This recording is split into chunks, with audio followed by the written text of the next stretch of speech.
Je m'appelle Leonardo Villalon, je suis professeur de sciences politiques et d'études africaines à l'Université de la Floride aux États-Unis, où je suis depuis une vingtaine d'années, un peu plus. Et voilà, ma spécialisation, c'est en fait les pays du Sahel. Je coordonne aussi à l'Université de la Floride un groupe de recherche sur le Sahel, à notre connaissance le seul aux États-Unis de groupe organisé que j'ai fondé moi-même il y a une douzaine d'années.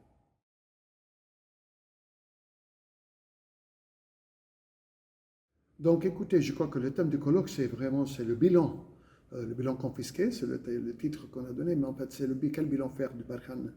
On m'a demandé un peu de parler un peu de la situation au Sahel post-Barkhane, si vous voulez en fait. Donc dans ma communication, qui était basée sur, comme je disais tout à l'heure, vraiment des observations et des entretiens que j'ai eus avec des collègues et beaucoup de gens dans beaucoup de domaines dans le pays du Sahel, et pas forcément sur des recherches sur le thème de l'intervention française ou du Barkhane, n'est-ce pas? Je ne suis pas spécialiste de ces questions-là, mais basé sur ces questions, sur ces observations et ces discussions que j'ai eues, en fait, je voulais souligner un peu l'importance du fait que Barkhane est terminé.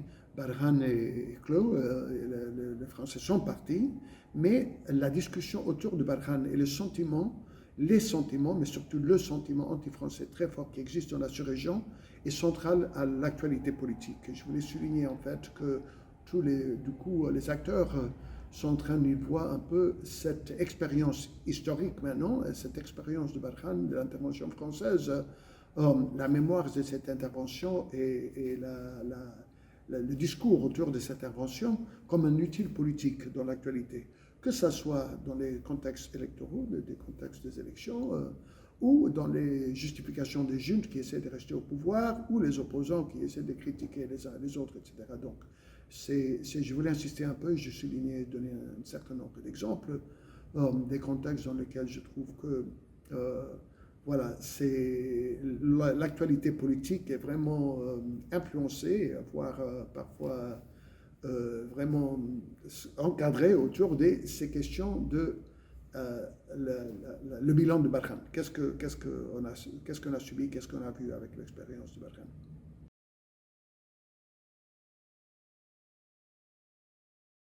Voilà, c'était vraiment un peu comment on dit, un peu aléatoire, un peu le parcours universitaire. Je fais un cours sur l'Afrique, ça m'a passionné, j'ai fait un autre, et pour plusieurs raisons, j'ai terminé à m'intéresser à l'Afrique francophone. D'abord, j'ai eu la chance, quand j'ai terminé un master aux États-Unis, d'avoir une bourse du gouvernement français. Ça fait 40 ans de cela, donc ça fait très longtemps, pour venir en France faire un diplôme d'études approfondies, le DEA à l'époque. Je crois que ça n'existe plus, mais de faire un DEA à Sciences Po.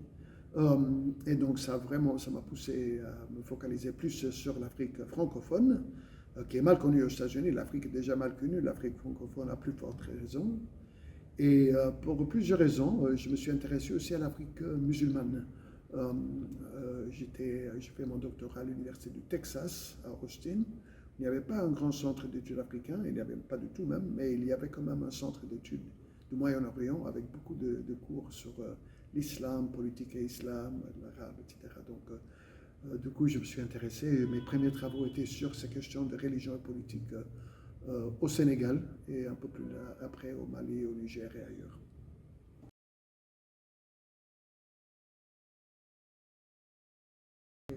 Donc cette question de savoir comment ces questions sont vues aux États-Unis, c'est toujours un peu difficile à répondre, puisque, comme vous le savez sans doute, l'Afrique est mal connue aux États-Unis, le Sahel est même plus mal connu, et il n'y a pas, même dans mon milieu universitaire, mes collègues ne connaissent pas forcément qu'est-ce que le Barkhane et qu'est-ce que s'est passé en Afrique, au Sahel, etc. Donc, comment est-ce que les États-Unis perçoivent cette situation? Au Bahreïn, il faut dire qu'on parle d'un nombre très restreint des individus, soit des universitaires qui travaillent dans la sous-région qui s'intéressent, ou au niveau gouvernemental, au département d'État, au département de la Défense, les militaires et les autres qui travaillent sur des questions précises qui touchent à l'Afrique. Donc, voilà. Donc, du monde gouvernemental aux États-Unis, je crois que grosso modo, on a vu le Barkhane, on a vu d'abord Serval, la première intervention française devenue Barkhane par la suite, comme un pas très positif dans ce que les États-Unis avaient déclaré depuis une dizaine d'années déjà, la guerre contre le terrorisme, n'est-ce pas, le War on Terror de George Bush, fils. Et donc, pour certains-uns, c'était quand même, c'est la France qui avait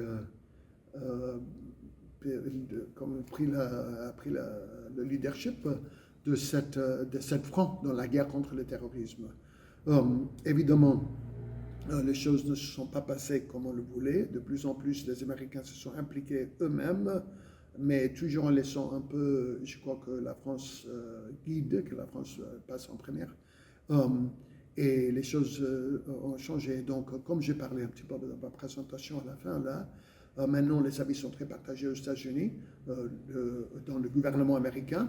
Il y a un côté qui pense qu'en fait c'était vraiment une faillite. On fait la comparaison avec l'Afghanistan, avec les critiques qu'on fait du fait qu'on n'a pas assez, on ne s'est pas assez battu parfois, qu'il fallait aller même plus loin.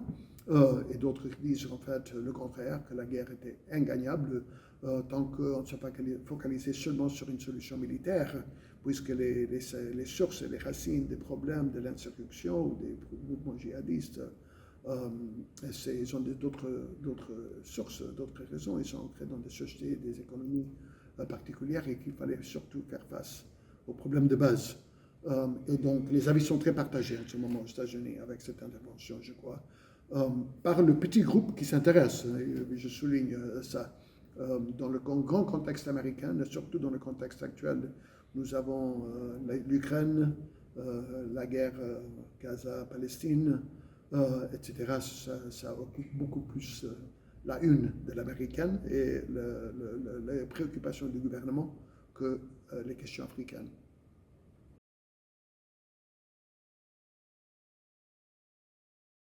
En fait, je travaille, pour moi, le Sahel, c'est le G5 plus le Sénégal, c'est-à-dire Sénégal, Mauritanie, Mali, Burkina Faso, Niger et le Tchad. Ce sont les pays sur lesquels je travaille. Un peu. Est-ce qu'il y a des différences? Il y a des petites différences, évidemment, les contextes sont différents, mais il y a quand même le sentiment critique de la France et critique de l'opération Barkhane et de l'échec de Barkhane dans plusieurs domaines est très répandu dans la sous-région. Hein. On l'entend très très souvent. Donc évidemment, à un certain niveau, dans certains pays, il y a d'autres qui sont plus critiques, les uns qui sont plus critiques que d'autres. Mais il y a plus de similarités que de différences, je dirais. Évidemment, ce qui est différent, c'est le contexte politique. Donc, dans un contexte comme le Burkina ou le Mali, avec la junte au pouvoir depuis déjà 2, 3, 4 ans, 2 ans, depuis un moment, avec la junte au pouvoir depuis un moment, les juntes ont pu quand même contrôler un certain discours sur l'impact de la France,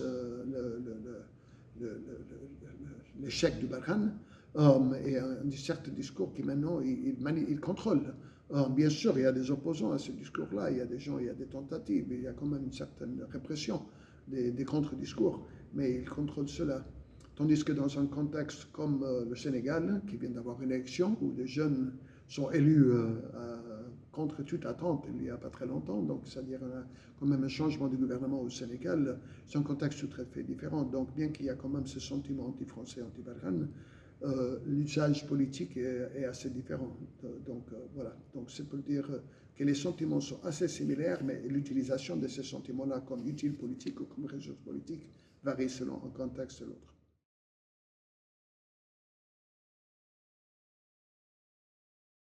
Oui, écoutez, si on va être bien généreux, on peut dire que c'est pas sûr que c'est un échec ou une faillite parce qu'on on ne sait pas ce qui aurait pu se passer sans l'intervention de Barkhane.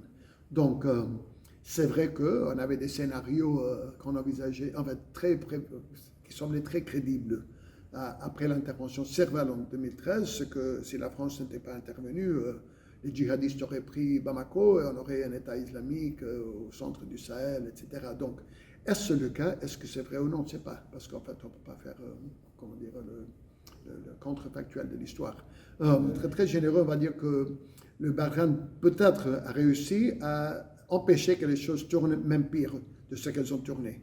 Mais ça, c'est vraiment une lecture très généreuse, parce que en réalité, je crois que quand on voit les objectifs du Barkhane, qui étaient de vaincre les terroristes, de supprimer ces insurrections, si on parle dans d'autres termes, un peu du même phénomène, de restaurer un ordre constitutionnel au Mali et puis dans les pays voisins, et de sauvegarder les intérêts de la France, même si on parle dans cette optique nationaliste qui est acceptable. Même si on parle dans cette optique-là, je crois que le Barkhane, c'est un échec. Il n'a pas réussi aucun de ses objectifs.